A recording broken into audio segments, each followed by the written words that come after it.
No passado chamava-se Lovet's Grove. E antes que nós nos chamássemos adventistas, o casal White foi ao estado de Ohio. E eles queriam visitar ali famílias guardadoras do sábado. Eles passaram o final de semana visitando cerca de 40 famílias. E nos dias 13 e 14 de março de 1858, eles celebraram o sábado junto com essas 40 famílias.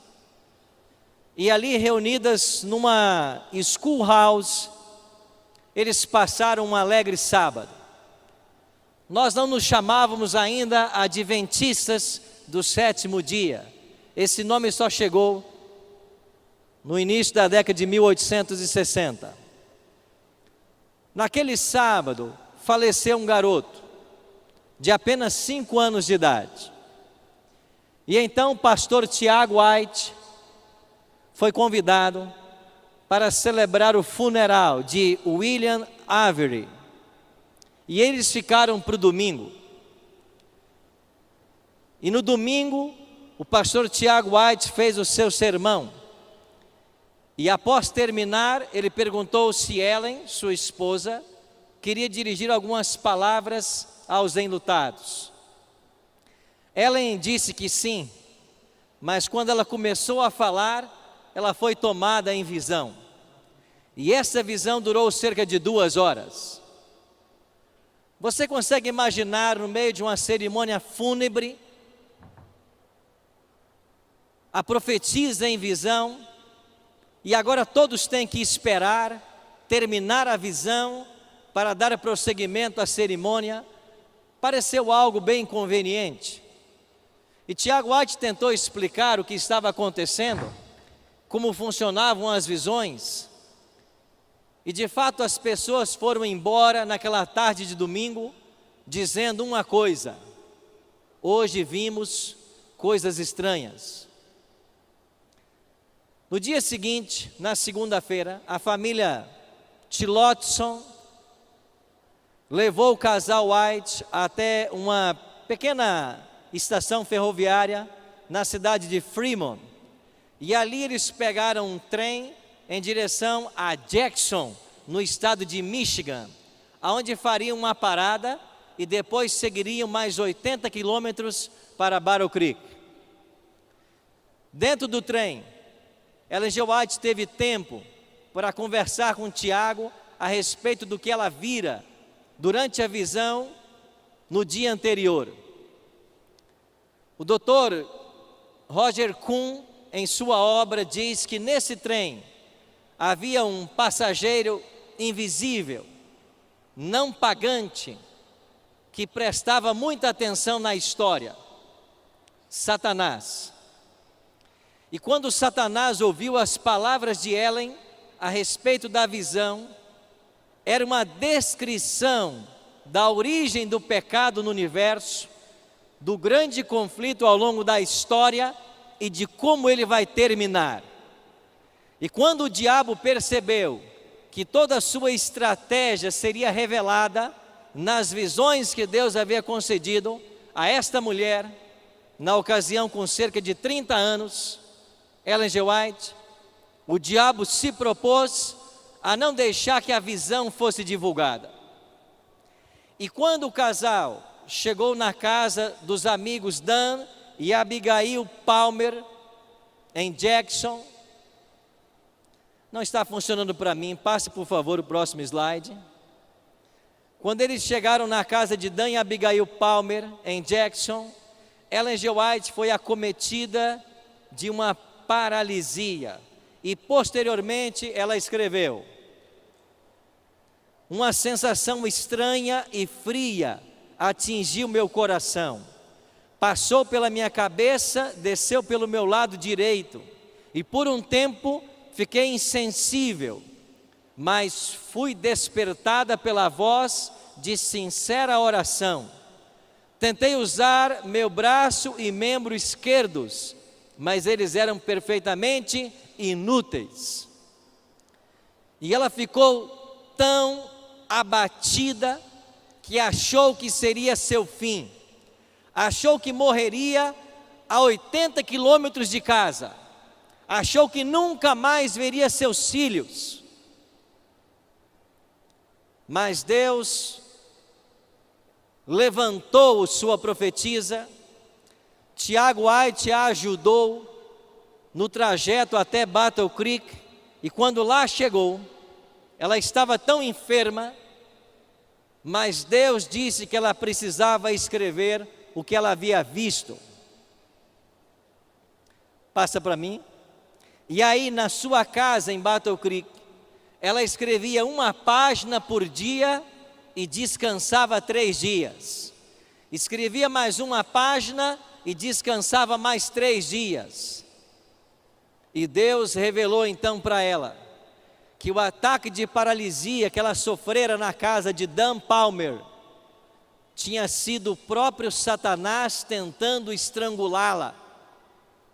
Ele tentou matá-la para que a visão não fosse escrita, mas Deus preservou sua vida para que esta informação viesse à tona. E no mês de setembro daquele ano, saiu o que nós chamamos de Spiritual Gifts, volumes 1 e 2, que depois veio a ser traduzido como A Grande Controvérsia entre Cristo e Satanás. Um manuscrito de 219 páginas, desmascarando a obra de Satanás e dando para nós uma visão clara do grande conflito. Nos anos posteriores, Ellen G. White terminou os volumes 3 e 4 de Spiritual Gifts e escreveu 4 volumes, chamados O Espírito de Profecia. E depois eles foram atualizados. E a partir de 1888, nós temos a publicação daquilo que nós chamamos a série do grande conflito. O Desejado de Todas as Nações, Patriarcas e Profetas, Profetas e Reis e Atos dos Apóstolos. O que sabemos sobre a origem do mal nesse universo? Nós temos que recorrer aos profetas Isaías e Ezequiel. Lá nós temos um vislumbre de como o mal chegou em nosso universo. O profeta diz: como caíste do céu, ó estrela da manhã. E no verso 13, tu que dizias no teu coração: eu subirei ao céu, acima das estrelas de Deus, exaltarei o meu trono. Apocalipse diz que por causa dessas pretensões, no coração desse anjo, houve uma batalha no céu. E Lúcifer foi expulso, e ele arrastou consigo a terça parte dos anjos de Deus.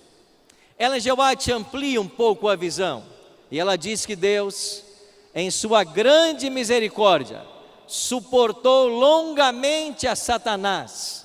Reiteradas vezes lhe foi oferecido perdão, sob a condição de que se arrependesse e se submetesse, mas ele jamais aceitou. E ela diz ainda: havendo perdido sua posição nas cortes celestiais, Satanás ainda solicitou para ser readmitido no céu, mas Cristo lhe disse que isso seria impossível. O próprio Satanás deixou a presença de Cristo, plenamente convencido de que não havia possibilidade de ser reintegrado no favor de Deus. E uma vez que ele perdera a chance de continuar na presença de Deus, ele tornou-se o grande inimigo. E a partir daí, a sua estratégia foi revelada. E o que nós sabemos sobre a sua estratégia ao longo da história? Apocalipse 12 diz: ai da terra e do mar, porque o diabo desceu até vós, sabendo que pouco tempo lhe resta. E a estratégia do diabo hoje é trabalhar com opostos. Ou ele procura levar as pessoas à satisfação e ao prazer, e como resultado disto, nós temos uma sociedade hedonista, que vive apenas pela busca do prazer. Se me dá prazer, isto eu quero. E ele mantém muitos aí, ludibriados pelo prazer, pela aventura. Mas ele leva para um outro extremo. Ele traz tragédias, catástrofes, misérias. E ele mantém outros cativos do sofrimento. E a religião, que deveria ser um norte para todos nós, a igreja, que deveria estar para orientar as pessoas dentro desse grande conflito, acaba tornando-se uma verdadeira Babilônia. E cada igreja aponta numa direção, cada igreja dá uma versão, cada igreja apresenta a sua versão para o fim. Oxford listou recentemente 34 mil religiões cristãs. E é por isso que você está aqui nessa manhã. Porque nós, como igreja adventista, não somos mais uma igreja. Nós somos a igreja. Porque Deus colocou sobre os meus ombros e sobre os seus ombros uma sagrada responsabilidade.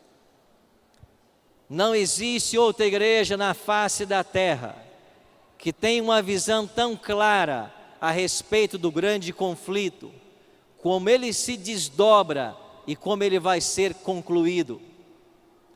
E nós temos uma missão profética de nos unirmos ombro a ombro e advertirmos o mundo a respeito do fim e da volta de Cristo.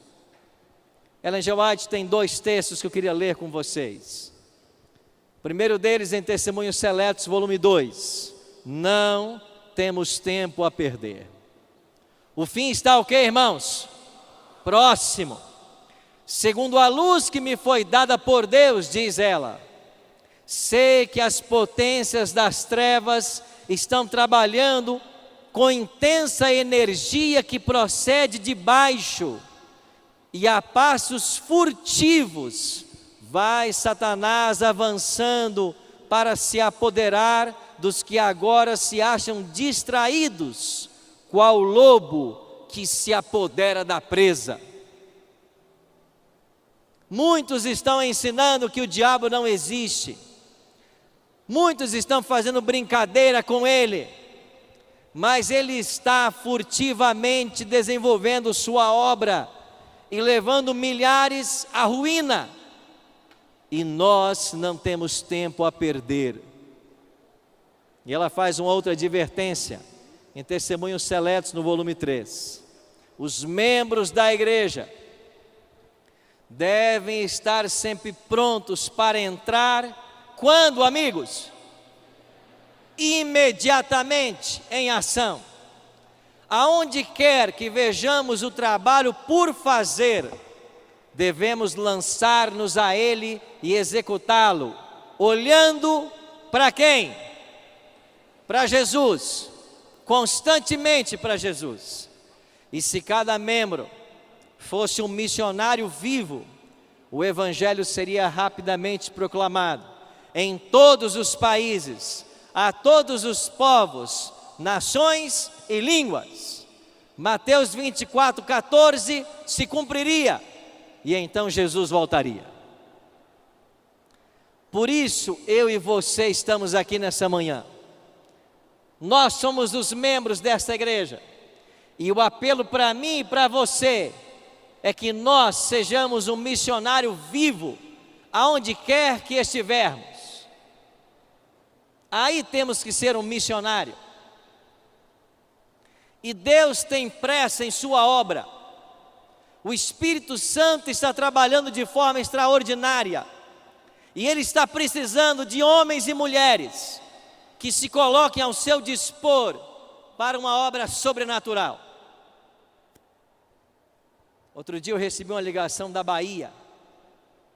Um senhor disse assim: Pastor Arilton, o senhor pode vir até aqui na nossa cidade, me batizar? Eu perguntei: você não tem uma igreja adventista aí perto? Ele disse: não, pastor, nós moramos numa vila no interior da Bahia, não tem igreja. A igreja mais perto mais próxima está a 40 quilômetros. Nós começamos a assistir a Novo Tempo. Eu e minha família tomamos a decisão. Nós queremos ser adventistas. O senhor pode vir batizar? Eu disse: amigo, nós temos uma agenda muito lotada. O senhor e a família querem ser batizados? Quantos vocês são? Ele disse: 25.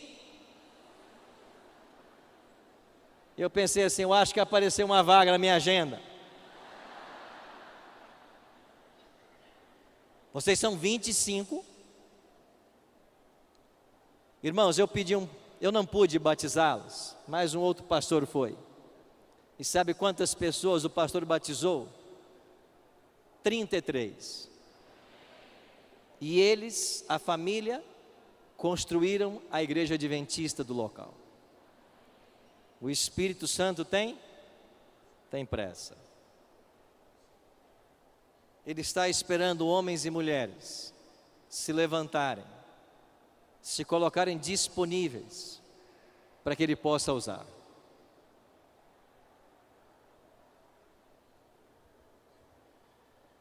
Eu queria mostrar para vocês um convite.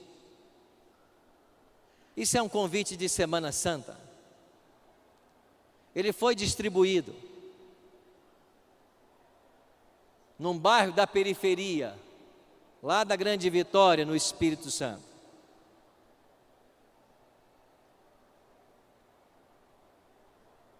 E esse convite chegou na mão de um garoto de 13 anos. Eu me lembro como se fosse hoje. Era um domingo à noite. Eu estava em casa, estava chovendo, e eu assistia Os Trapalhões, que era um programa que eu gostava. Esse convite chegou na minha mão. Alguém disse: hoje começa um programa especial aqui no bairro, a respeito da vida de Cristo. E embaixo do convite estava escrito: a vida em sua morte. Eu disse: eu não vou, está chovendo muito, estou vendo meu programa favorito. Mas eu fiquei olhando para aquele convite e algo tocou meu coração. E eu deixei a minha casa, enfrentei uma rua que já estava alagada e fui para um salão. E lá eu encontrei um médico, ancião dessa igreja, que mesmo tendo uma agenda muito concorrida, separava tempo para falar do amor de Cristo. Seu nome, Dr. Emanuel Ruela. E esse homem alto, um pouco corcunda, falava do amor de Deus como eu jamais tinha ouvido. E todas as noites ele foi cativando meu coração. Eu fiz um estudo completo com eles, chamado Encontro com a Vida. E quando foi em setembro daquele ano, eu me batizei e aceitei a Cristo como meu Salvador. O evangelismo desse médico, ancião de igreja, durou 60 noites. Mas nas 60 noites, ele levou o batismo apenas um garoto de 13 anos. Muitos olharam e disseram: o evangelismo de Dr. Emanuel Ruela esse ano foi um fracasso. 60 noites e batizou um garoto. Mas esse garoto era eu. E graças ao seu trabalho,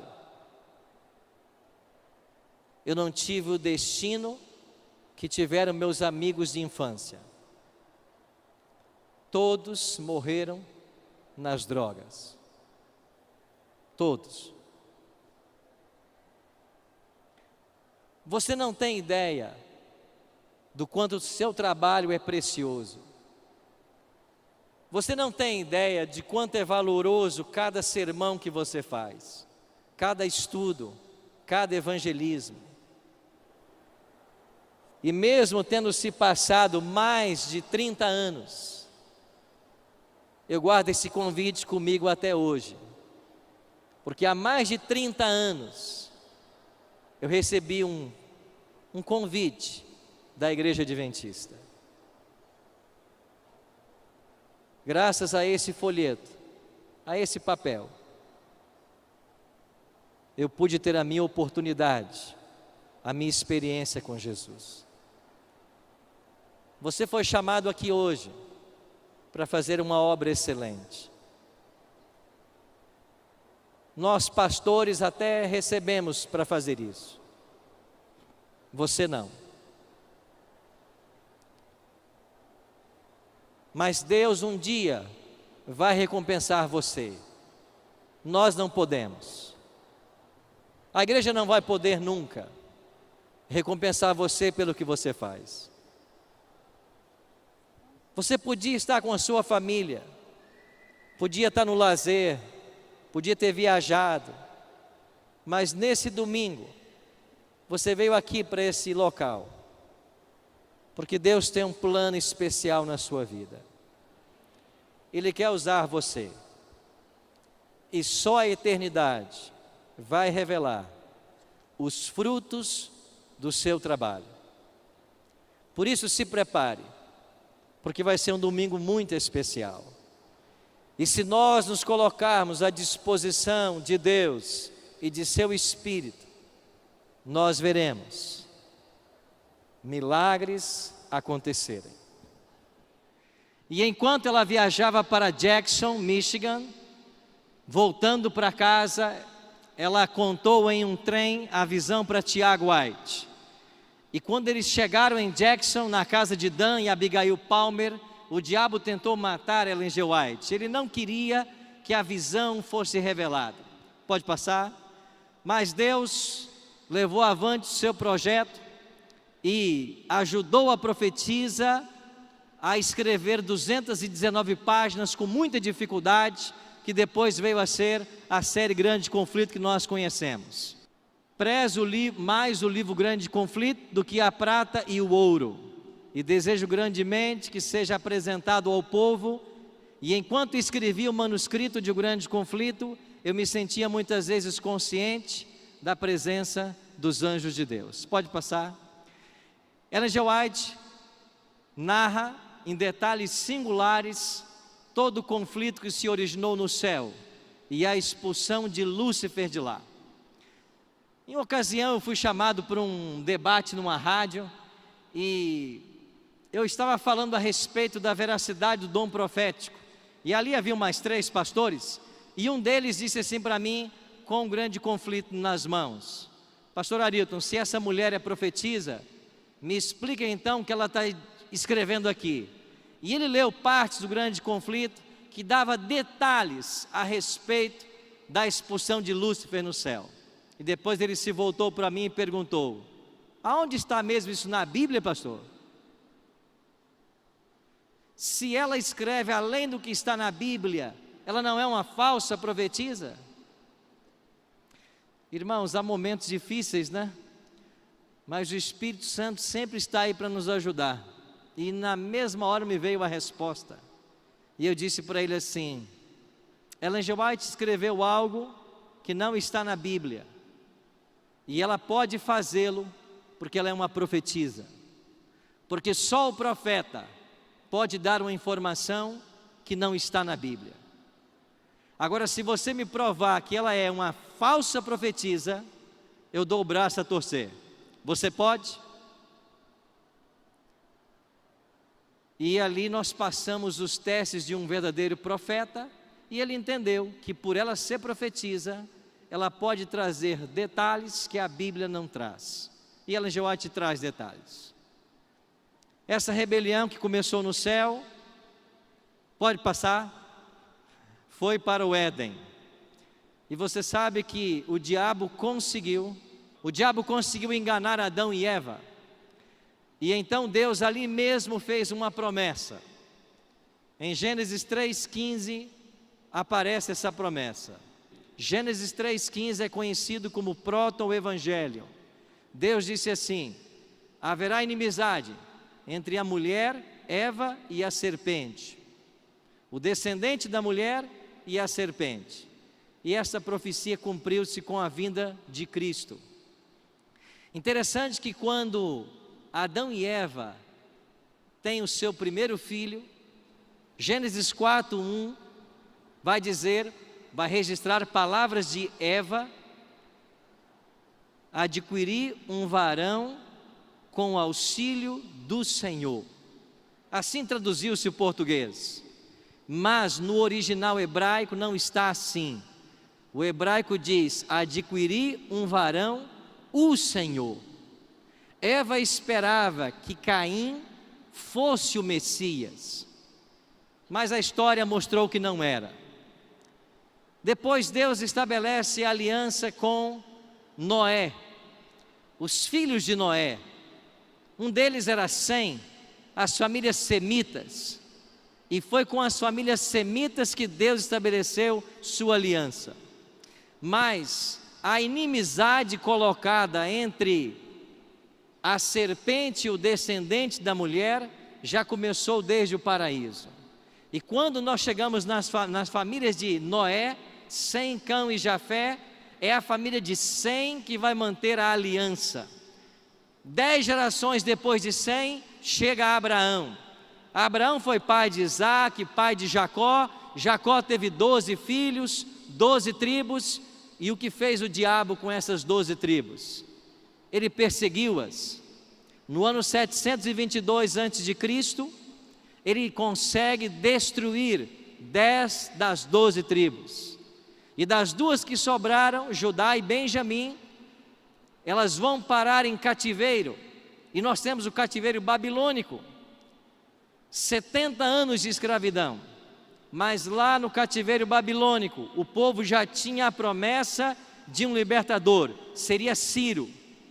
E quando Ciro conquista a Babilônia, autoriza o povo judeu a voltar para Jerusalém, poucas famílias voltaram. Mas aqueles que voltaram, reconstruíram a cidade e o templo. E no dia de reinaugurar o templo, ali estava 2 profetas de Deus. Um deles, Ageu. E no capítulo 2, versos 8 e 9, Ageu declarou: vocês estão tristes, porque esta casa reformada em nada se compara ao templo de Salomão, mas a glória desta última casa será maior do que a primeira, porque nela vai pisar o desejado de todas as nações. E vindo à plenitude dos tempos, Jesus veio. E em Mateus 24:1, quando ele entra no templo, se cumpre a promessa de Ageu. E desde o nascimento, o diabo tentou matar a Cristo. Através de Herodes, mandou que as crianças fossem assassinadas. Não deu certo. Deus preservou a vida do Filho de Deus, do seu Filho. Na cruz, o diabo achou que havia se tornado vitorioso. E quando Cristo foi colocado no sepulcro na sexta-feira, os demônios se apinharam em torno da sepultura dele. E era a intenção de Satanás que Jesus nunca mais saísse daquele sepulcro. Mas você conhece a história. Um poderoso anjo veio do céu, removeu a pedra e então disse: filho, teu pai te chama. E Cristo, pelo poder que havia nele, se ressuscitou. E quando Cristo vence a morte, ele vence Satanás. E ele agora pode estender a vida eterna para todas as pessoas que o aceitarem como Salvador. Quer tentar, por favor? Aqui deu certo? Ok. Agora, uma vez que Satanás não conseguiu destruir a Cristo, nem mantê-lo na sepultura, o ódio dele se volta contra a igreja de Cristo. É o que vai dizer Apocalipse 12, verso 6. Depois 12, 17. O diabo irou-se contra os seguidores de Cristo.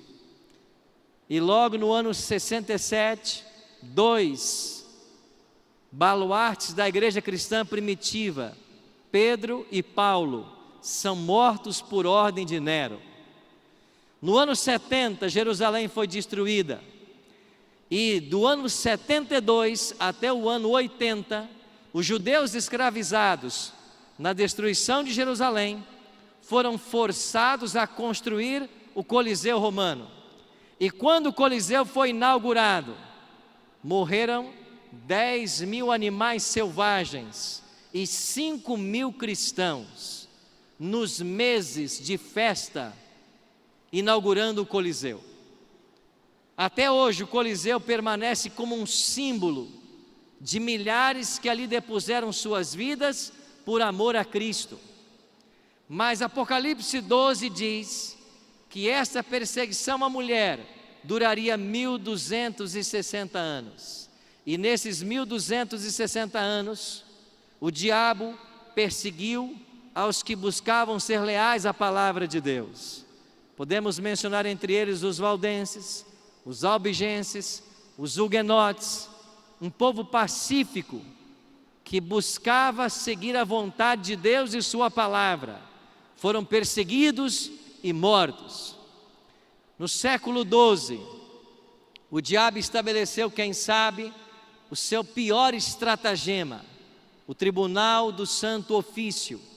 E nesse tribunal, as pessoas eram declaradas hereges pelo simples fato de não aceitarem a autoridade da igreja romana e por desejarem manterem-se leais à palavra de Deus.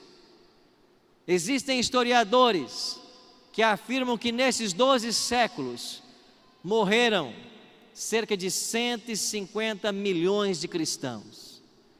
O diabo perseguindo todo aquele que amava a Bíblia e ao Senhor Jesus. O grande conflito se intensificou na história. Cristo mesmo declarou que se esses dias não fossem abreviados, nenhuma carne se salvaria.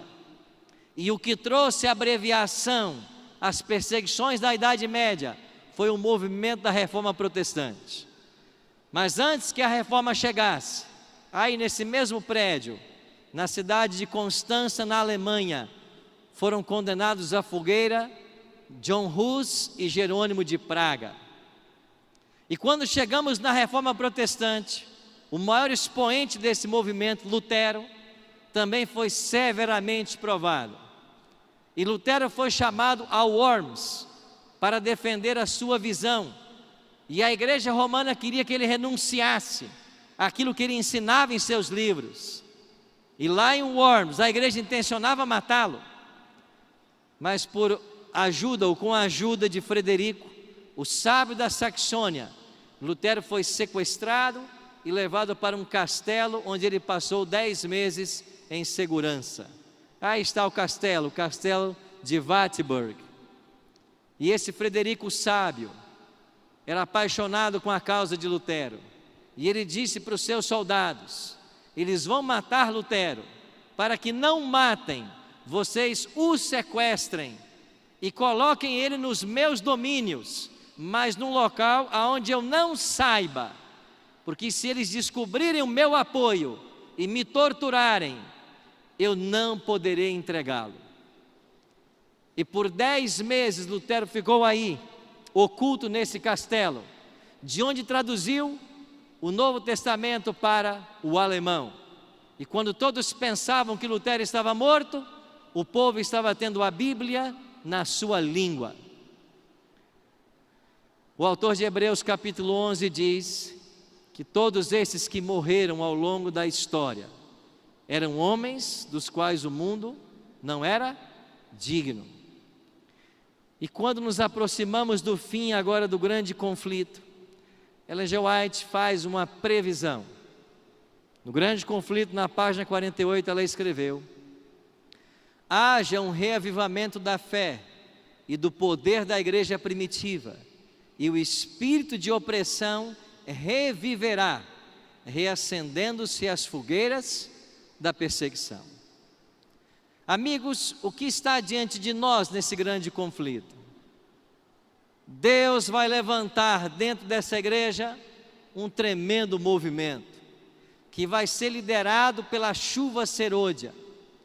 Sinais maiores que os apóstolos fizeram voltarão a acontecer.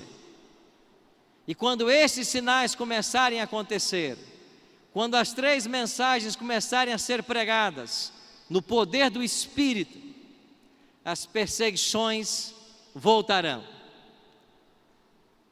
Mas quem está preocupado com perseguição? Nós devemos estar preocupados em estar prontos para receber esse poder. Porque finalmente, quando concluir-se a história humana, todo ser humano vai ser possuído por um Espírito. E aqueles que não forem possuídos pelo Espírito Santo, na chuva serôdia, serão possuídos pelos espíritos demoníacos.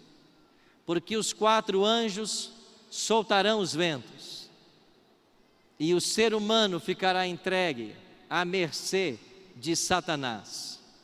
E Satanás fará com estes agora, sem a proteção divina, o que bem lhe entender.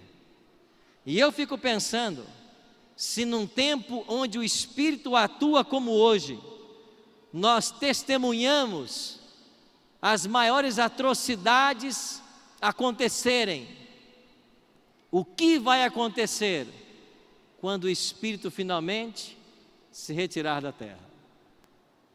Por isso são solenes os momentos que nós, como igreja, estamos vivendo. E eu e você precisamos nos preparar para esse momento.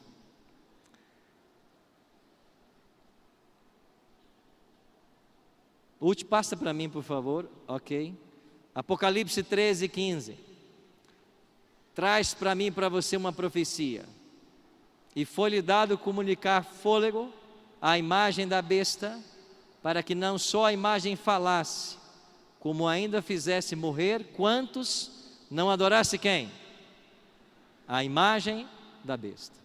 Ou seja, a questão da adoração vai dividir a humanidade. E aqueles que não aceitarem adorar a besta, finalmente serão declarados dignos de morte. Mas eu e você não precisamos nos preocupar com nada disso.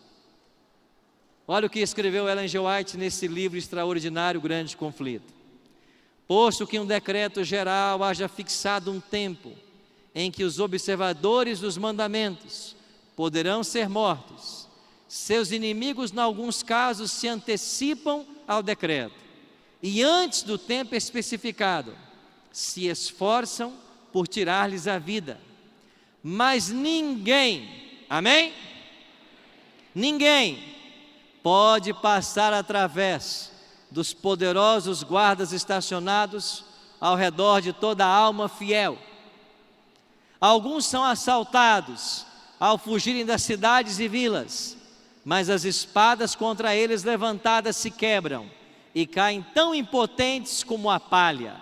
Outros são defendidos por anjos sobre a forma de guerreiros. Cumprir-se-á a promessa do salmista: 1000 cairão ao teu lado, 10.000 à tua direita, mas tu não serás atingido. Eu estava num sábado à noite em São Paulo ajudando o pastor Elias, ou pastor Abdala, no evangelismo. E antes que começasse o programa, uma família me procurou e eles queriam contar uma história. A esposa não conseguiu falar porque estava emocionada, e eu disse: vem depois do evento. E depois do evento eles vieram. Ela continuava emocionada, e o esposo então disse assim para mim: pastor, ela não consegue contar a história, deixa eu contar. Está aqui minha esposa, meu filho de 5 anos. O senhor se lembra um Bíblia Fácil que o senhor teve, e haviam ali vários pastores evangélicos, e vocês discutiram muito sobre o livro de Daniel e sobre a identidade de Miguel? E eu disse: claro que eu me lembro. Foi a temporada mais difícil de gravar no programa Bíblia Fácil. E ele disse: pois bem, eu e minha família estávamos assistindo no sábado à tarde o programa, e na hora que o senhor começou a discutir com um outro pastor a identidade de Miguel, e o senhor dizia que Miguel é Cristo, e ele dizia que Miguel era um anjo.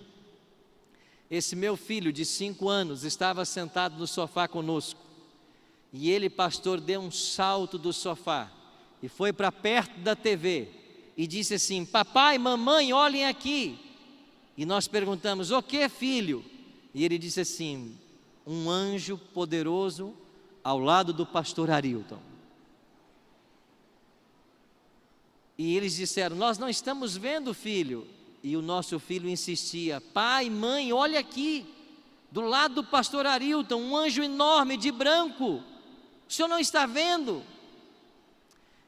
E naquele sábado à noite, com Marcos Gabriel, eu entendi por que aquela temporada foi a mais difícil de ser gravada. Porque quando o evangelho eterno é pregado, a oposição é levantada. Mas todas as vezes que entrarmos no terreno para resgatar almas sinceras, os anjos de Deus estarão conosco. Você colocou um desafio no papel esta manhã. Nunca se esqueça: ao você sair para fazer o trabalho de Deus, mesmo que você não veja, os anjos irão com você. E eles irão para proteger você, para guardar você e para dar a você a certeza da vitória. E agora, no tempo do fim, pós 1798, pós supremacia papal, o Apocalipse declara o seguinte: irou-se o dragão contra a mulher e foi pelejar com os restantes da sua descendência, o último remanescente. Quem são eles? Primeiro, os que guardam os mandamentos de Deus. E em segundo lugar, primeiro eles guardam os mandamentos de Deus. A lei de Deus hoje está sob forte ataque, e você vai encontrar muita gente por aí criticando os mandamentos, se não criticando o sábado. Mas eu e você somos os reparadores de brechas, e nós devemos exaltar a lei de Deus. Outro dia me perguntaram: vocês adventistas só falam sobre a lei sábado? E eu disse: se nós não falarmos, quem vai falar? Então nós temos que exaltar a vigência da lei de Deus. Esta é a norma do juízo. Todo ser humano vai ter que dar conta um dia do bem ou mal que fez por meio do corpo, mas a norma será a lei. E além da lei, nós temos o testemunho de Jesus, que de acordo com Apocalipse 19:10, é o espírito da profecia. Deveria haver nesse remanescente do tempo do fim um profeta moderno, e nós temos em Ellen G. White uma profetisa moderna. Todos os testes da Bíblia, quando aplicados a Ellen G. White, ela passa em todos eles. A igreja adventista não é mais uma igreja, como eu disse hoje pela manhã. Ela é a igreja remanescente. Deus vai usar os sinceros desta igreja para concluir a pregação do Evangelho. E eu e você estamos aqui porque nós queremos estar entre estes que vão dar à trombeta o sonido certo. Agora nós estamos passando por uma crise de identidade dentro da igreja, e alguns estão temendo o futuro do adventismo. Isso já estava escrito no livro A Mão de Deus ao Leme, quando no seu prefácio o pastor Joel Sarli declarou de que a história dos organismos religiosos ensina que a terceira geração de membros enfraquece a textura do movimento, porque perde o contato com os fundamentos escritos e defendidos pelos pioneiros. Deixa eu perguntar para você: a igreja adventista hoje é a mesma de 30 anos atrás? Não. E por que não é? Porque quanto mais distantes de Ellen G. White, quanto mais distantes de José Bates, Uriah Smith, etc., nós corremos o risco de perdermos nossa identidade. E alguns estão falando já sobre o fim da igreja como um organismo vivo. Este autor David Mulber, que é um sociólogo da religião, ele diz que toda igreja tem 5 ciclos de vida. E quando chega o quarto, que é a institucionalização, o movimento se desintegra. E mesmo ele não sendo adventista, ele faz uma análise da igreja adventista.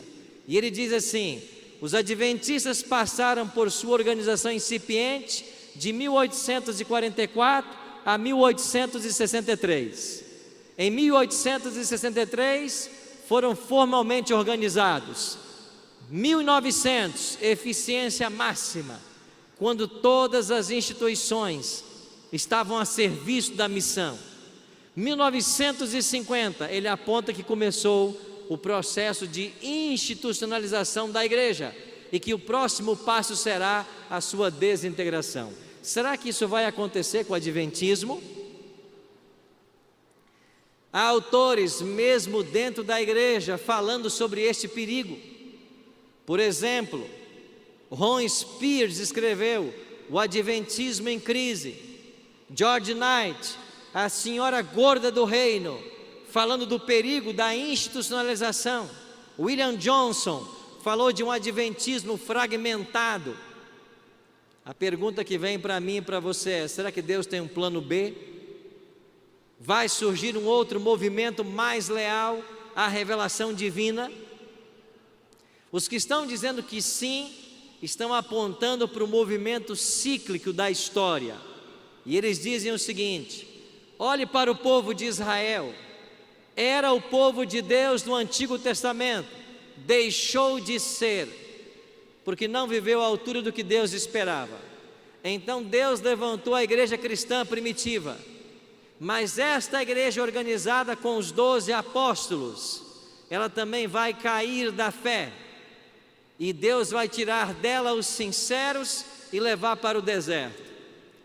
Depois tivemos o movimento da Reforma Protestante, que acontece dentro dos 1260 anos em que a igreja estaria no deserto. Mas o movimento da Reforma não reformou tudo o que pretendia, e eles cometeram excessos. E então veio o movimento milerita, e do movimento milerita surgiu a igreja adventista.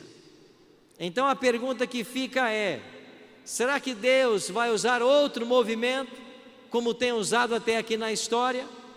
Eles até estão citando Ellen G. White.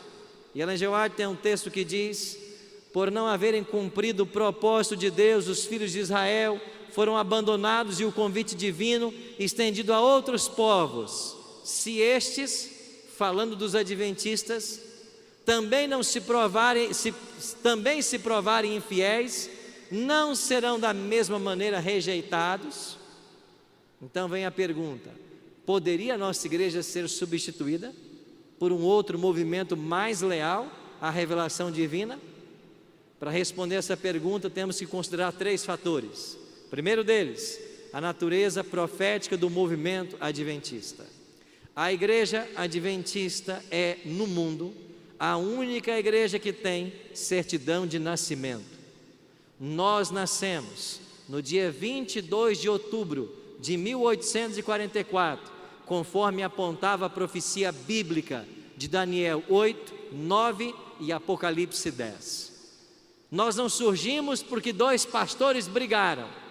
Nós não surgimos porque alguém um dia acordou e teve uma ideia: eu vou fundar uma igreja. Não, nós surgimos como resultado de uma profecia.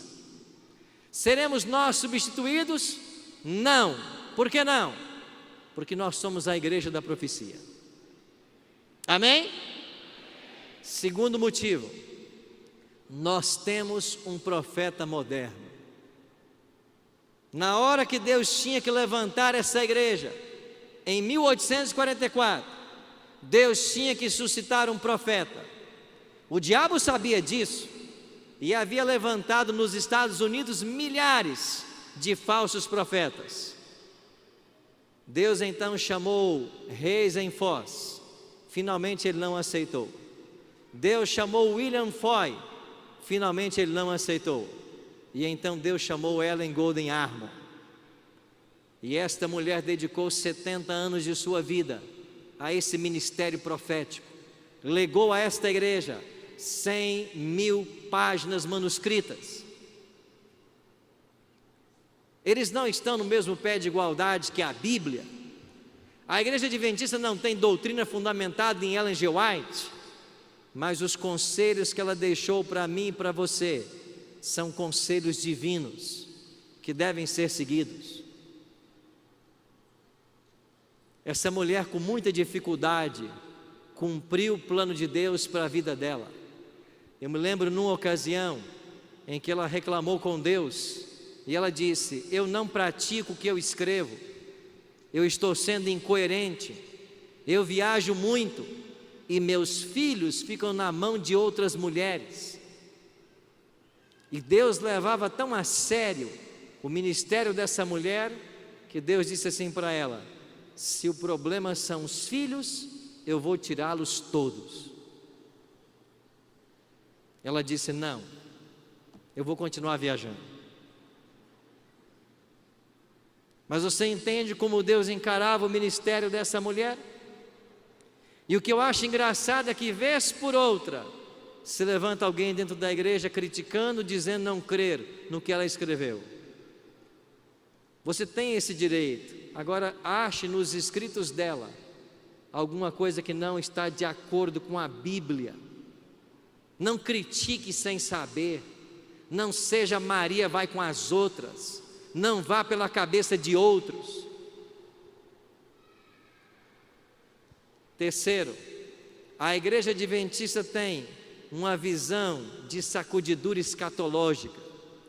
Por isso ela não vai ser substituída por um outro movimento. O que significa essa visão? Eu vou exemplificar nesse gráfico. A igreja adventista é a igreja remanescente, mas dentro do remanescente você tem o trigo e o joio. E lá fora está a Babilônia, a confusão religiosa que se assentou em nossos dias. Mas dentro de Babilônia você tem o fiel e o infiel. O que será a sacudidura escatológica? Sairá do adventismo o joio, e ele vai para a Babilônia, e os sinceros de Deus em Babilônia virão para o remanescente. Esse movimento já começou, e toda vez que alguém se levanta e começa a falar contra essa igreja, ele se caracteriza joio, porque a profetisa escreveu: fraca e defeituosa como possa parecer, esta igreja é a menina dos olhos de Deus. E quem fala desta igreja está colocando o dedo nos olhos de Deus. Fraca e defeituosa como possa parecer. Dentro da igreja você tem o trigo e o joio, mas não é a nossa missão separar. É o próprio Cristo quem vai separar. E Ele mesmo disse: eu tenho muitas ovelhas que não são desse aprisco, a mim convém conduzi-las. Elas ouvirão a minha voz, e haverá um só rebanho e um só pastor. Eu fico feliz com esse texto, porque não é missão minha conduzir os sinceros, nem sua, é missão dele, mas Ele quer usar você. Ele escolheu depender de você. Para o Bíblia Fácil, as pessoas se inscrevem mandando vídeos. E um tempo atrás eu recebi um vídeo que dizia assim: um homem, um fazendeiro do Mato Grosso, ele disse assim: eu não acredito em Deus, não acredito na Bíblia, mas se me chamarem para esse programa, eu vou. Foi isso o vídeo dele. Eu não acredito em Deus, não acredito na Bíblia, mas se me chamarem eu vou. E quando eu vi o vídeo, eu disse para a produção: esse é o tipo de gente que nós queremos, chamem ele. E ele veio, chegou no domingo aqui no Cevisa. Segunda-feira começaram as gravações, ele nem comentava nada. Terça-feira, indiferente. E eu tentei me aproximar um pouco dele, nas caminhadas, nas refeições. Tentei cativar a atenção dele, e ele começou a se interessar aos poucos. Na quarta-feira, já participou um pouco no programa, fazendo algumas perguntas.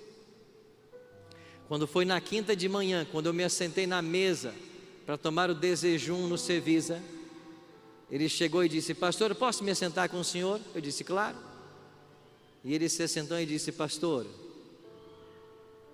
posso te dizer algo? Eu disse: pode. De ontem para cá, eu sou um novo homem. O senhor é um novo homem? Por quê? Porque eu acredito em Deus. E por que o senhor acredita em Deus? Porque ontem ele falou comigo. O senhor me batiza? Eu disse: claro. Você quer ir para a missão? Não é obra sua converter as pessoas, mas Ele escolheu depender de você. E se você não for, nada vai acontecer. As pessoas que Deus queria alcançar através de você, elas não serão alcançadas. Eu queria contar uma outra história para você. Este foi um grupo do Bíblia Fácil, que nós gravamos há algum tempo atrás. E quando eu fiz o apelo para o batismo, vários ficaram de pé. Eu orei com eles. E quando terminou a gravação, apagaram-se as luzes, eu vim desmontar o meu equipamento, e 4 jovens dessa foto se aproximaram e disseram assim: pastor, nós queremos ser batizados. Eu disse: eu sei, eu vi vocês de pé. Não, pastor, a gente quer é agora. Eu disse: olha, agora eu não posso batizar vocês. Eu vou explicar como funciona. Vocês irão para a igreja, um pastor vai cuidar de vocês. Vocês receberão estudos que eu não toquei aqui. Vocês vão começar a frequentar, e então vocês serão batizados. E eles foram. Eu voltei para desmontar o equipamento, e uma garota voltou e disse: pastor, eu queria ser batizada agora. Eu disse: mas você não entendeu o que eu acabei de explicar? Ela disse: pastor, o senhor não conhece a minha história. Eu disse: qual é a sua história? Pastor, eu era membro da igreja cristã por 10 anos. A minha família toda é da igreja. Me ensinaram a vida inteira que vocês são uma seita. Eu nunca conversaria com um adventista. Na nossa igreja só existe uma autoridade, é o presbítero, e quando ele fala debaixo de revelação. Mas um dia meu esposo chegou em casa e disse: comprei um presente para você, uma antena da Sky. Aí tem vários canais de culinária, eu sei que você gosta tanto. Eu vou colocar a TV na cozinha para que você assista enquanto você prepara as refeições. Eu fiquei muito feliz com o presente, comecei a assistir. Mas pastor, eu cheguei no canal da Novo Tempo, e quando eu comecei a ver o que os pastores pregavam na TV Novo Tempo, e que eu nunca havia aprendido em 10 anos na igreja, eu entrei num conflito. Eu chamei meu esposo e disse para ele: olha o que esse povo está ensinando. E o meu esposo disse: este canal é de uma seita, nunca mais sintonize. Mas eu não ouvi meu esposo, eu continuei assistindo. O Espírito de Deus trabalhou no meu coração, e chegou num momento que eu entrei num conflito tão intenso, que eu me coloquei de joelhos e disse para Deus: se esse canal tem a verdade, eu quero uma revelação do Senhor. No dia seguinte o telefone lá de casa tocou. Era o produtor do Bíblia Fácil, Davi. E ele disse para mim: você foi selecionada para gravar com o pastor Arilton Bíblia Fácil. E eu disse: eu fui o quê? Selecionado? Eu não me inscrevi em lugar nenhum. Como é que você tem o meu telefone? Como é que você sabe o meu nome? E o produtor, sem entender nada, disse: eu não sei. Eu só sei que o seu nome está aqui entre aqueles que querem gravar com o pastor Arilton. E ela disse: mas eu não me inscrevi em lugar nenhum. Como você sabe meu nome? E enquanto ela discutia com o produtor, ela se lembrou da oração do dia anterior. E disse: é Deus me respondendo. Ponha meu nome, eu vou. E é por isso que eu estou aqui, pastor. E quando o Senhor fez o apelo para o batismo, eu peguei meu telefone e eu fui lá fora. E eu liguei para o meu esposo. Ele disse assim: você vai se batizar? Ela disse: eu vou. E ele disse: então escolha entre ser batizada e o seu casamento. Se você se batizar, não precisa voltar para casa. O casamento está acabado. E eu disse para o meu esposo: pastor, você está pedindo para mim escolher entre você e Cristo? A escolha está feita. Eu fico com Jesus. Pastor, eu não tenho mais esposo. Eu não tenho mais casa para morar. A minha família certamente vai me abandonar. E o senhor não vai me batizar? Na mesma hora eu desci para a piscina e batizei essa garota. Ela voltou para casa. O esposo perguntou: você se batizou? Ela disse: sim. Aqui não é sua casa mais então. E ela foi expulsa de casa.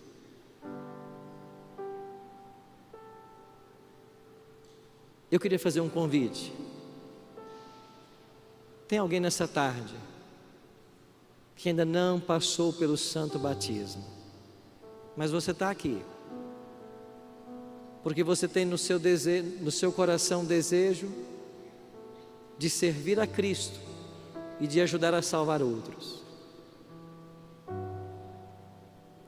Eu queria convidar você, se tem alguém que não é membro da igreja, mas queria agora tomar sua decisão também pelo batismo e por Jesus. Tem alguém? Você quer vir aqui à frente?